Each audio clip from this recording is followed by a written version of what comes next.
How to breathe during front squats. In this tutorial, you will learn how to breathe during front squats, why it is actually difficult to breathe during the front squat, the 3 main reasons why breathing is difficult during the front squats, the execution of a front squat, and the solution to each difficulty and how you can fix it to make breathing during the front squats more easy.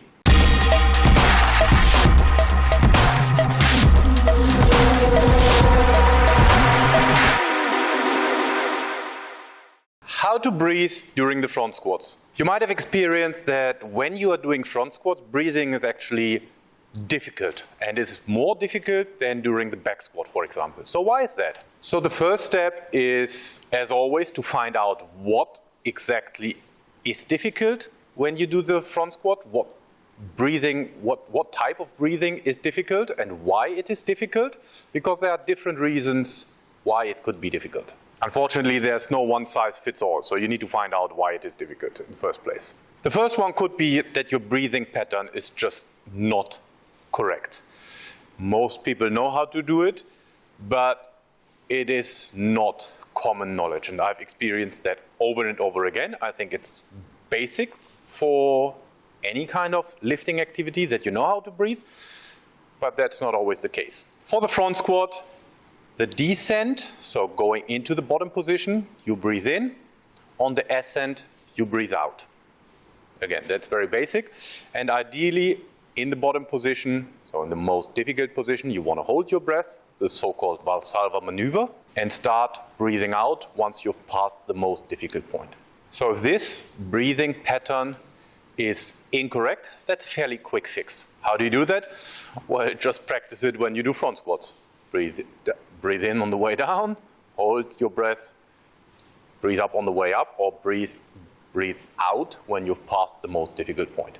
Well, the next one is related to the bar position, holding the bar position, and also flexibility and mobility issues in the wrist, thoracic spine, and shoulder. What does that mean?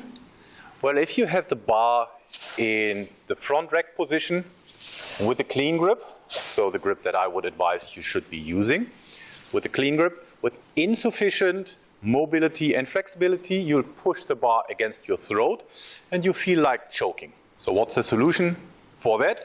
Well, you can have the elbows down, but then the bar will roll and you won't be able to perform front squats.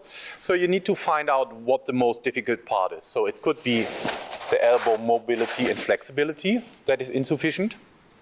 It could also be the shoulder external rotation that makes it difficult to bring the elbows up. Or it could also be thoracic spine mobility that makes it difficult for you to fully extend and push the sternum forward. What's the solution for that? Well, very simple. You need to find out what the problem is. If it's the wrist, work on your wrist flexibility and mobility. I've shown that in previous videos. If it's the external rotation of the shoulder, you need to work on the external rotation of the shoulder. And if it's the thoracic spine, you need to work on the thoracic spine mobility. Why it is difficult to breathe during the front squat is just the simple fact that breathing during the front squat is difficult. So why is that? What's the whole point of the video if breathing is difficult, to make a video about how to get better at breathing at the front squat? Well, let me explain. Let's start with a simple test. So if you just have your arms on your sides and you breathe, you'll feel breathing is more easy as if you take your arms up over your head and you breathe. Yeah? So you'll feel once you have the arms over your head and you breathe, automatically that is more difficult. Consequently, having the bar in front of your shoulders and the elbows up makes it naturally more difficult to breathe. In addition to that, you have the bar on front of your shoulders, and the more advanced you are, the heavier the weight on the bar, which pushes the shoulders and the rib cage down, which makes it even more difficult to breathe. How can we change that?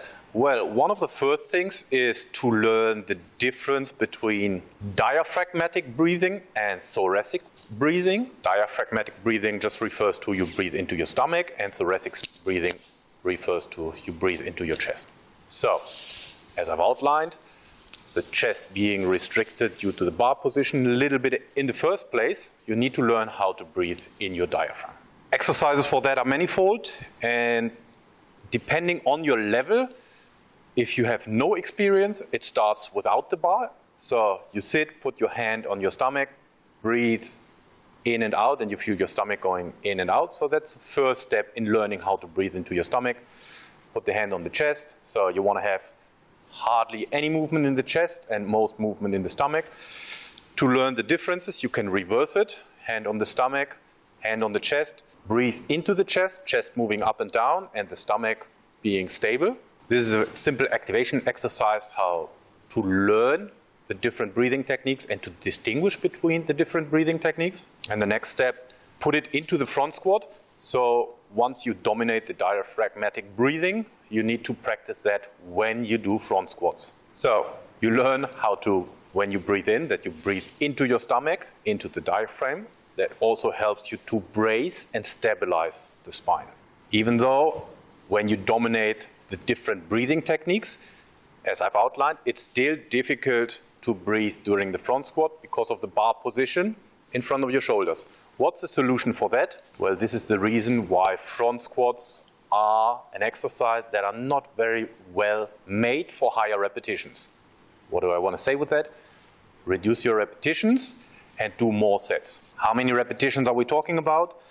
Well, it should be, in my opinion, somewhere between 5 and 6 or less. Occasionally with my athletes, I also have periods where I do more, 8 to 10, but that is 2 to 3 weeks in a year. And I am pretty much aware, as well as my athletes are aware of that breathing and executing the front squat for that amount of repetitions in one set is difficult. But again, it's just 2 weeks, 2 to 3 weeks. You have to push through that. And after that, we work with lesser repetitions. Bottom line here, accept that breathing is more difficult than in the back squat. Therefore, you do less repetitions in a set, which helps you to perform the front squat effectively. To wrap it up, how to breathe during front squats. First step is to find out why breathing during the front squats is difficult. I've outlined 3 possible reasons here. So number 1, the first one and most easy to fix, you just don't dominate the basic breathing pattern. Breathing in on the descent, holding your breath in the bottom position, breathing out once you have passed the most difficult point of the front squat. Number 2, flexibility and mobility reasons. Could be the wrist, the shoulder, external rotation, or the thoracic spine. Mobility. Solution to that, work on the mobility of the joint where the problem is, or where limited mobility and flexibility is. Plus another one that I haven't mentioned in the video, you can work around that with straps. I've also outlined that in the video, so you attach the straps and work around that. That's just a temporary solution, so it shouldn't be something that you do for all the time. But for example, whilst you're working on your clean grip in the warm-up sets for the front squats, in the heavy sets, you are allowed to use the straps, and over time, you want to get the straps out of your front squat training. And the last one, number 3, breathing in the front squat is just difficult. Reason being, you have the bar in front, which pushes the rib cage down, plus having the elbows in front makes it more difficult to breathe in the first place. And the solution for that is you really need to learn the different breathing techniques. We spoke about diaphragmatic breathing and thoracic breathing. Breathing into the belly, diaphragmatic. Breathing into the chest, thoracic breathing. And for the front squats, it's important because the chest is restricted anyway, that you need to learn and dominate the diaphragmatic breathing. So that were 3 points how you can improve the breathing during the front squat. Let me know what you think, and maybe you have a 4th point. I'm curious to hear that. Put it in the comments below.